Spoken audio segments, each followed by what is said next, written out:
Senador, então o governo decidiu reonerar de forma gradativa os combustíveis? Essa foi a única saída? O governo decidiu baixar o preço dos combustíveis. Essa é a primeira notícia, que foi inclusive, que é de conhecimento de todos a partir de hoje.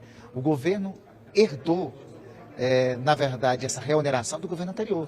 É importante sempre lembrar e destacar que houve uma redução, uma desoneração oportunista da parte do governo anterior com data para acabar, que era a data do dia 31 de dezembro. O que o governo Lula fez foi ainda prorrogar isso por 2 meses para organizar uma transição. Ou seja, o que foi criado no passado tinha um objetivo único, só tinha um objetivo.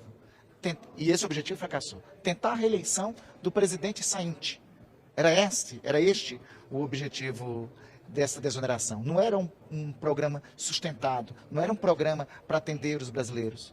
O discurso a esse momento da oposição é no mínimo hipócrita, porque a desoneração deles tinha data para acabar. A redução sustentável dos preços dos combustíveis está sendo feita por nós, pelo governo do presidente Lula. E como se dará? Houve um aumento de 75%, mas a própria Petrobras também anunciou uma redução nas refinarias. Não, de imediato nós tivemos uma desoneração. Nós estamos debatendo, tem 2 etapas a serem tratadas, né? Tem primeiro a medida provisória que vai ser editada. É importante que a medida provisória não trata, por exemplo, da reoneração do gás de cozinha. Nós vamos manter a desoneração do gás de cozinha, que é que atende sobretudo aos mais pobres.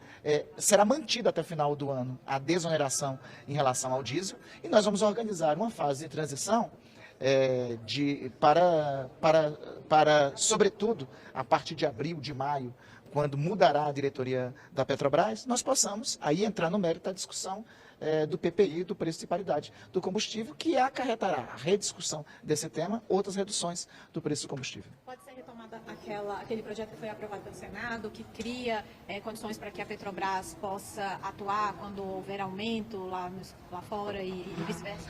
O que estabelece hoje o preço do combustível é a paridade, é o chamado PPI. O que nós vamos inaugurar uma discussão, primeiro para entender, porque até agora tem sido uma caixa preta este tal PPI, né? Mas primeiro para entender e depois para discutir a melhor forma de transição, é sobre isso. Senador, boa noite.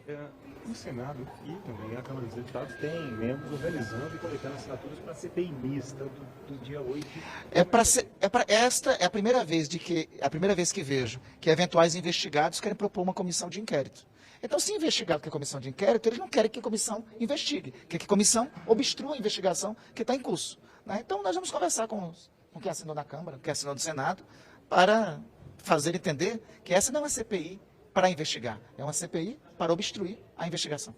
Senador, o presidente, na reunião de líderes, comentou a retomada dos trabalhos de terça a quinta-feira, com sessões nesses 3 dias. Isso é um alento para o senhor, porque o governo tem várias prioridades. Não, isso é uma decisão até natural em decorrência do fim da pandemia, né? Nós prevíamos isso. E nós temos que pegar muito no serviço, tem muita coisa.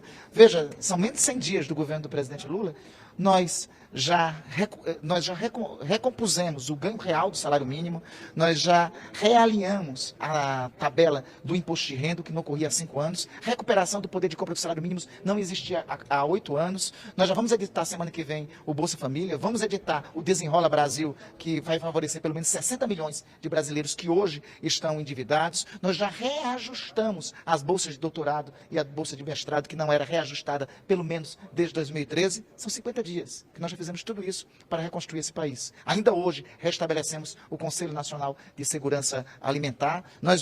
O presidente Lula vai terminar esses 4 anos erradicando, estou convencido disso, erradicando a fome do país. Nós vamos ter um programa social sustentável a ser lançado nos próximos dias, que reitero, que é o Bolsa Família. Enfim, em 100 dias, nós vamos apresentar ao Brasil muito mais do que foi feito nos últimos 4 anos. Você quer comentar a CPI das ONGs? O senador Trino conseguiu as assinaturas, tem 34, aí ele disse que a CPI também poderá atuar na investigação dos casos Yanomami, dos Yanomami.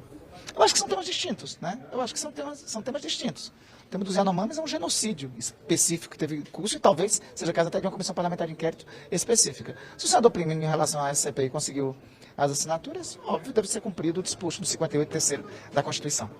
Obrigado. Obrigada, senador. Muito obrigada.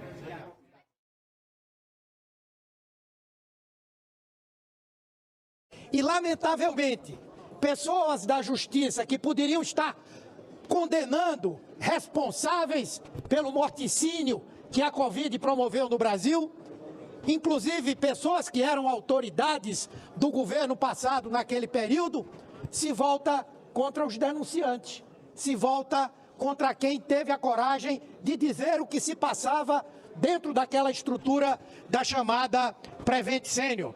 Eu quero então aqui manifestar a minha solidariedade, juntamente com aqueles parlamentares que compunham o G7, nós vamos elaborar uma nota de solidariedade à advogada Bruna Morato, e eu espero que esse juiz, com o mesmo empenho com que ele condenou a advogada Bruna Morato, ele se debruce por várias denúncias, sobre várias denúncias que foram feitas contra a Prevent Senior.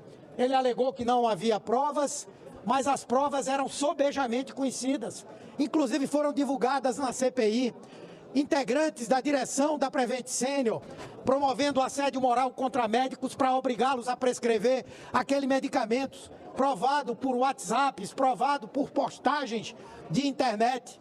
A minha solidariedade, eu sei, da maior parte dos integrantes da extinta CPI da Covid, com a decisão judicial de um juiz do Estado de São Paulo, por nome Gustavo Coube de Carvalho, que condenou a advogada Bruna Morato a pagar uma indenização de R$300 mil à Prevent Senior, aquela empresa que fazia experiências com cloroquina e vários outros medicamentos experimentais, que negava acesso às UTIs para pessoas que estavam precisando por razões de economia. E a advogada Bruna Morato era representante de um grupo de médicos que denunciava não somente assédio moral, tentando obrigar que os médicos prescrevessem aqueles medicamentos sem eficácia, como também perseguindo vários deles. Ela esteve aqui na CPI, deu um depoimento corajoso, extremamente importante, comovente, que deixou claro o conjunto de crimes que estariam sendo realizados pela empresa Prevent Senior. Pois bem, a empresa entrou com a ação por danos morais e esse juiz tomou a decisão de obrigá-la a pagar essa indenização. Logicamente que cabe recurso, e ela fará o recurso, fará com o nosso apoio.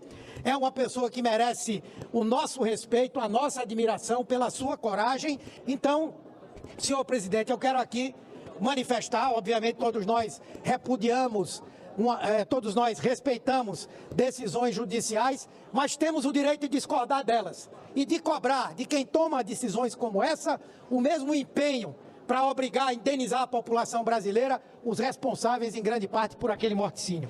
Muito obrigado, senhor presidente.